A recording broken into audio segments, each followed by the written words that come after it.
No matter if you are a college student, parent, or professional, when you look at the big goals that you wish to achieve in your life, you can easily feel overwhelmed by the sheer magnitude of that which you have set out to accomplish. It may seem like an impossibility and unachievable, especially when looking at the big picture and the end result. This may cause you to not even attempt the goal because you cannot envision how to get where you want to go from where you currently are. The good news is that it is imperative to have that end result and goal you wish to achieve crystal clear. If it isn't, how will you know if you get there? That process is what this training is all about. Goal setting is something that every college student, parent, or professional needs to have in order to be successful in school and in life. So tonight what we're going to talk about here is segmental goal setting with intention. Okay, and obviously probably most people are familiar with goal setting, but what exactly do I mean by segmental goal setting? So I'm going to define that and talk about that a bit. We're also going to talk about using universal law to help us achieve success. And then a question that a lot of people have, and it comes up all the time in everybody's life, I think. I mean, I know it does in my own too when something's not quite going my way. It's like, hey, I really want something to happen, but just why isn't it happening? Sometimes these things stymie us and we're not quite sure why. We think we're doing everything right, and for some reason or another, something may be holding us back that we may or may not be aware of. And so we're going to try and take a few minutes to identify some things that might be holding us back from getting to the next level in our lives, in our business, in our health, in our relationships, and whatever, and use that knowledge to help sort of move us past that obstacle to keep cranking along. Then we're going to talk about the 8 secrets to creating your success, and finish up with some success affirmations and quotes that are designed to really get the juices flowing and get you cranking. So here we go. Now, segmental goal setting. Now, as I said, we're all familiar with goal setting, right? And writing down what you want and setting a goal and then going about trying to achieve that goal. But what makes segmental goal setting different is the word segment, right? What's a segment? It's a piece of the whole. Okay, it allows us, when we use segmental goal setting, it enables us to take our goals and divide them up into smaller, more manageable pieces. Okay, and then of course this in turn allows us to set more realistic and more easily attainable goals, because we may have some real lofty goals, right? But to get to the end result of achieving a big goal that we have, whether it's to retire or make a certain amount of money or buy a home or a car, etc., maybe achieve a certain weight or find the love of our life, whatever that goal might be, it may be really big. And it's hard to kind of wrap our heads around the bigger goals because it almost seems impossible or improbable a lot of times. And so what needs to happen is we have to take a step back. Okay, we have to take the big goal and start cutting it up into smaller pieces. Well, here's my big goal, and I'll use an example of, say, let's say buying a home, okay? Or we always use money. Let's use something a little different. Let's use health, okay? Maybe you want to achieve a certain weight, okay? Or you want your body to look a certain way. Maybe you want to gain muscle mass, okay? Whatever that goal is, let's take a goal of losing weight, because that's a big one, right? A lot of people want to lose weight. Well, saying that, maybe you weigh, you're a guy and you're overweight and you haven't worked out since you were in high school or whatever, and, maybe you weigh, 225 pounds and you'd love to get back to your, college weight of, say, 185 pounds. Well, that's a big goal, right? You're trying to lose 40 pounds, okay? That's a lot of weight to lose, and you can't really lose that overnight, right? It's just not possible. So what we have to do is we have to chop that up into a lot of smaller goals. For example, changing our diet. What are we going to do to change our diet? How are we going to eat right? What are we eating currently? How are we going to change that? Are we going to replace certain number of meals per week with maybe a salad? Or start eating some sort of meal bar in between meals, or doing something else to try and jack up our metabolism, or maybe we're going to recommit ourselves to some sort of exercise regimen. Okay, so we have to take the big goal, that is to lose 40 pounds, and come back and say, all right, well, how am I going to do that? Well, I'm going to do that through a series of smaller goals, and we're going to have to make that 40-pound goal made up of a series of smaller, more easily attainable, and therefore something that is going to allow us to see those results very, much more quickly, which in turn is going to help us gain the confidence that says, hey, I'm on my way. Okay, and so if we make the goal to be a pound a week, well, in 40 weeks, you're going to be at your ideal weight. So you can't make it unrealistic and say, I'm going to do this in 2 weeks, because it's not going to happen. So having a realistic goal is just as important as making it manageable. And so with segmental goal setting, we take the bigger goal and we say, well, what is going to allow us to achieve this goal? As I said, it could be anything, and take it and turn it and chop it into its smaller pieces, if you will. They're going to enable us to, once we have the sum of the parts, eventually going to get to that end result. So in order for us to create our life the way that we want it to be, it's important that we intend the outcome in every area, okay? Because life does not and will not just, quote, happen to you, okay? We all create our lives. You create your life. I create my life. Everybody creates their life. And if we focus on what we want to have happen before it does, we're actually intending the result that we want to see occur before it actually does. Okay, now this is part of the universal law of attraction. I'm going to talk a little bit about in a little while here, but one of the key components to intention, okay, because this is, about how we're going to achieve our goals and intend what we want to have happen. Visualization is a major part of this. It's not the only part, but visualization is a major part. We have to be able to see what is going to happen to us before it actually does. And we have to see what that end result is going to be before we get there. We have to be able to look down the road and say, all right, well, that's where I want to be. Now, how am I going to get there? How am I going to achieve that physique, that home, that car, that income, whatever? Okay, so we have to take those specific action steps that we're going to intend to take. Okay, we have to have them, and we have to intend to take them before we actually go and put them into action and start to move forward. All right, so visualization is very, very important. And one of the best ways that we can visualize our goals is with a goal board, right? A vision board. What is that? You've got to have one.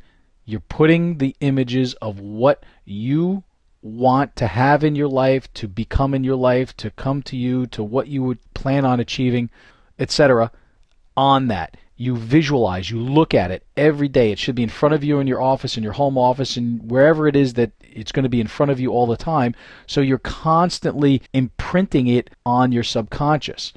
And as we begin to imprint that on our subconscious, day after day, week after week, month after month, it begins to move our entire being, both consciously and subconsciously, in the direction to achieve what we've set out there. And so by keeping it always in the forefront of our vision through visualization, we then can more easily get to where we want to go.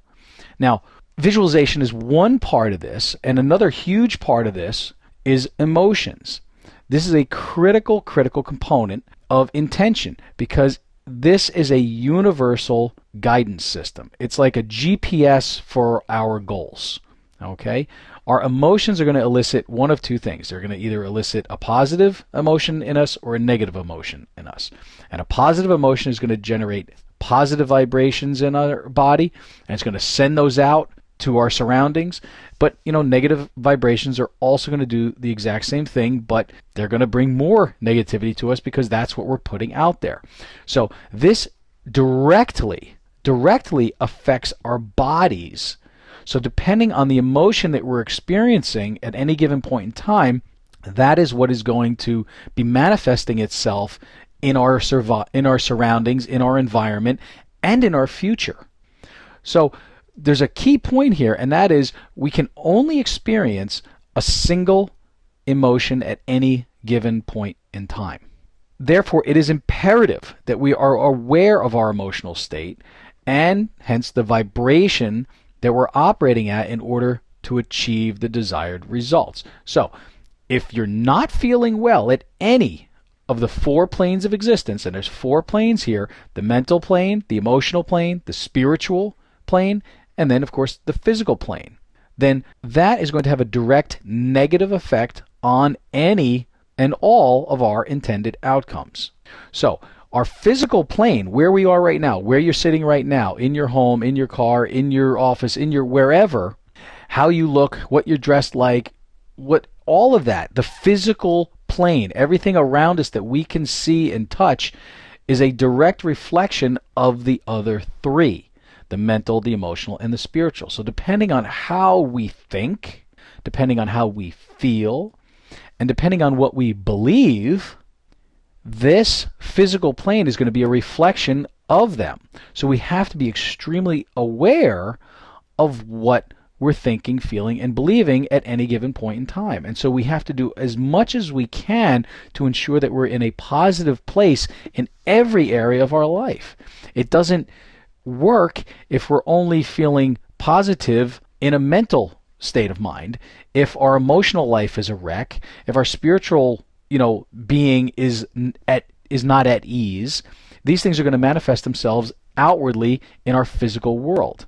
Okay, and this might be a little bit ethereal for people. You're thinking, well, I don't kind of, agree with all of that, but trust me, it is true, because that is the physical world that we have surrounding us is made up of how we have thought, how we have felt, how we've acted, and how we've believed in the past, because that is what has brought us to where we are, to this point in time, this moment right now. And in order to change where we want to go, these things have to all be congruent with each other. We have to all get them all kind of in harmony with each other so that we have a real powerful ally in allowing us to move towards what we're looking to do, to be, to go, etc.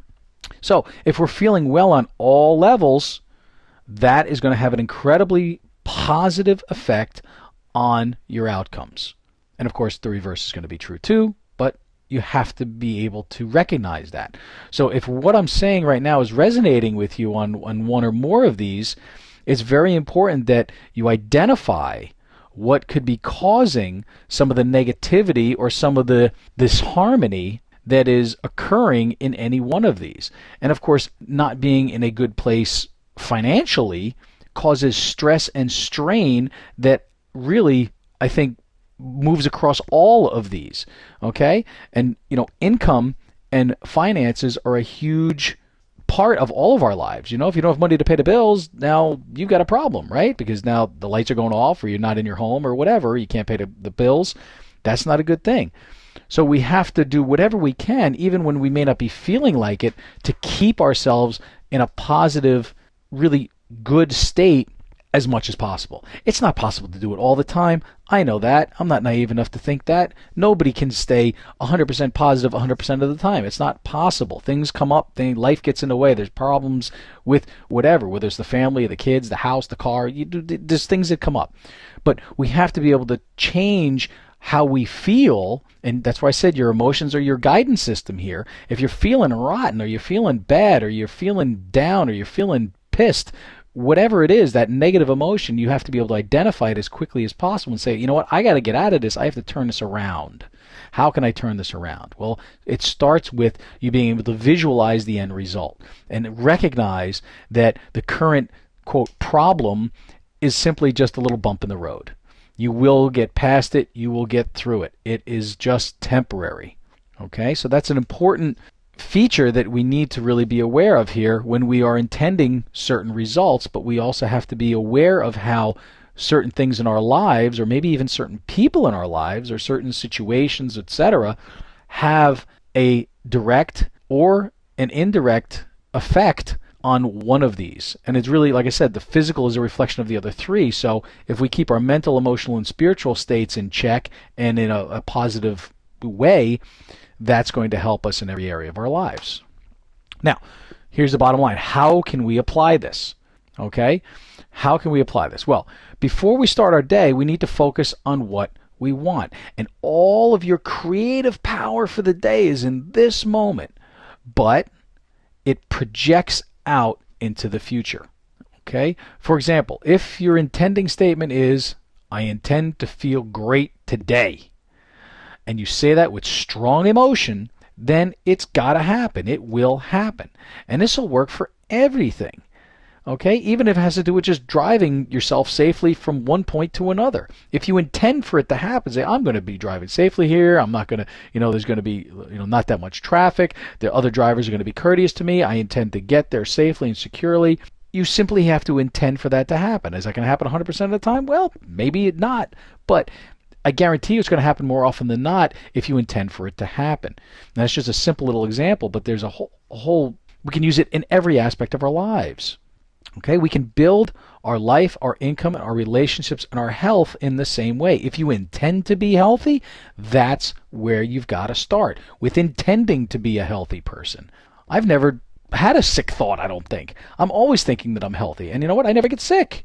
Watch, I'm going to catch something now, right? But you have to intend for something to happen like this.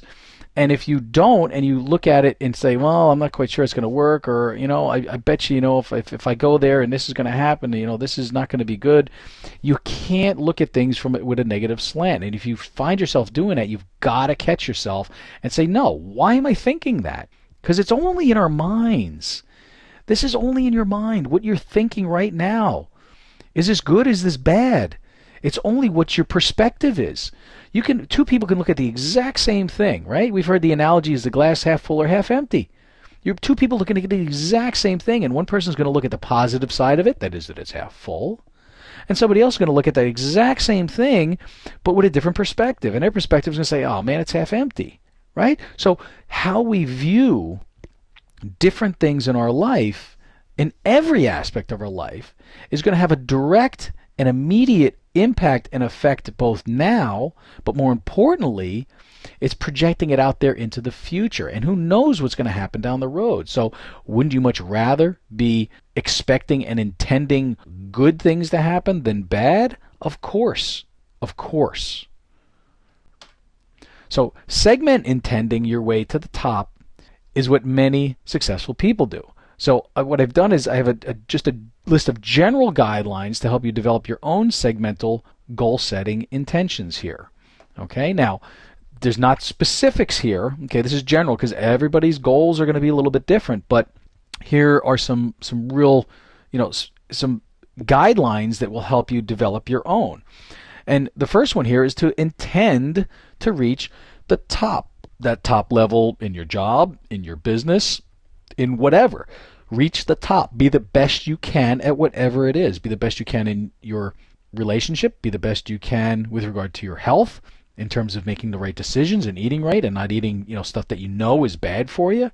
You'd be amazed when you start looking at the labels of everything you put into your body. I do it all the time. And man, there's so many times I'll look at something, I'll go, there's how much grams of fat in that, or there's how much sodium in that, and I'll put it right down. Don't just take things and ingest them if you're not intending to be healthy, right? You've got to do some certain steps, and that is to be aware and to educate yourself on whatever it is that we're trying to accomplish here.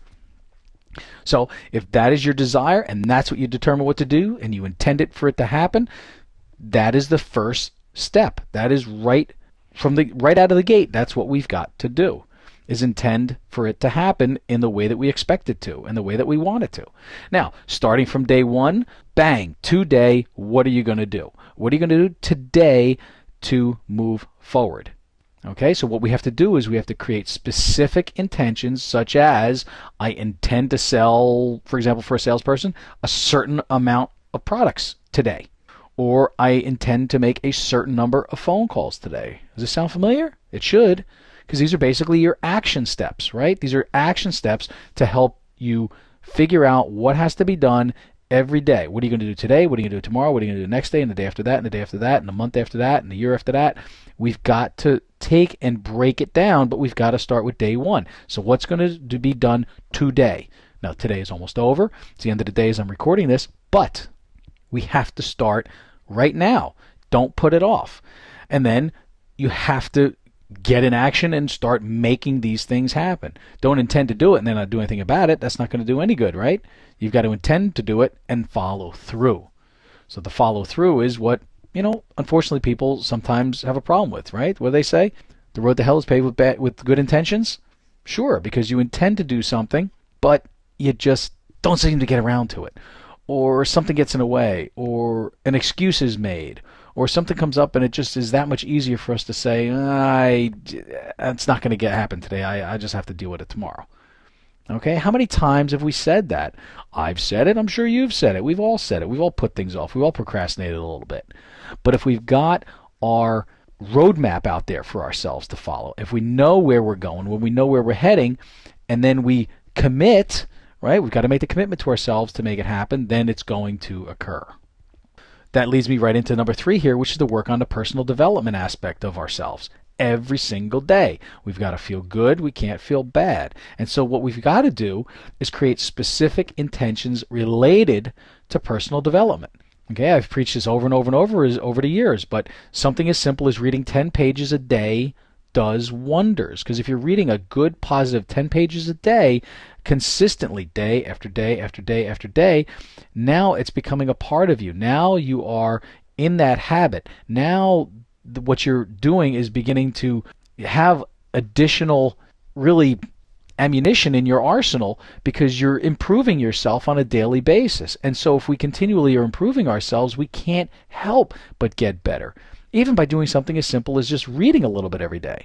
And of course, you can always listen to an audio program, right? There's a ton of them out there. There's so many books out there and so many programs out there that are available on audio. Do it in your car. I do it all the time. I'm driving in a car. I love the music. I love listening to the radio. I got my XM. I don't even listen to the normal stations because I can't stand commercials because it's a waste of my time, right? I can't stand commercials on TV. I do the same thing. I record the shows I want to watch, and then when I'm watching them, boom, I blast through the commercials. I watch an hour show in like 42 minutes. That's the best use of my time. My time is valuable. I don't want to waste it by sitting there watching commercials all the time. I'd rather be doing something else because I got a lot to do. Right? We've all got big plans, so why not make the most of the time you've got and learn to manage that time much more effectively? So do what needs to be done to work on your personal development and do it by, piggybacking that learning process on other activities. You're working on a garden, download an audio player an audiobook into your MP3 player and go out and work on the garden while you're listening to it. Driving in a car, going to work, coming from work, going to the store, whatever, to the gym, listen to something for the 15-20 minute ride that there is there and the 15-20 minute ride there is back. And there you go. There's a 30 to 40 minute chunk of time right there that you just spend improving yourself. And if you're doing that every day, it adds up. And it doesn't just add up in a linear fashion. This stuff adds up exponentially. So it really begins to kick in after we start doing it for a period of time. And that period of time is going to be different for everybody. And I think I talked about that click-in factor a couple of weeks ago. And the same thing happens here. When you start doing things repeatedly over and over that make small differences in your life over a period of time, it begins to make huge differences. And we begin to see the results. And then we say to ourselves, wow, why did this happen? Well, it happened because you took action days or weeks or months ago to try and get to this point. And you may not even realize it, and just all of a sudden, one day you're going to be there.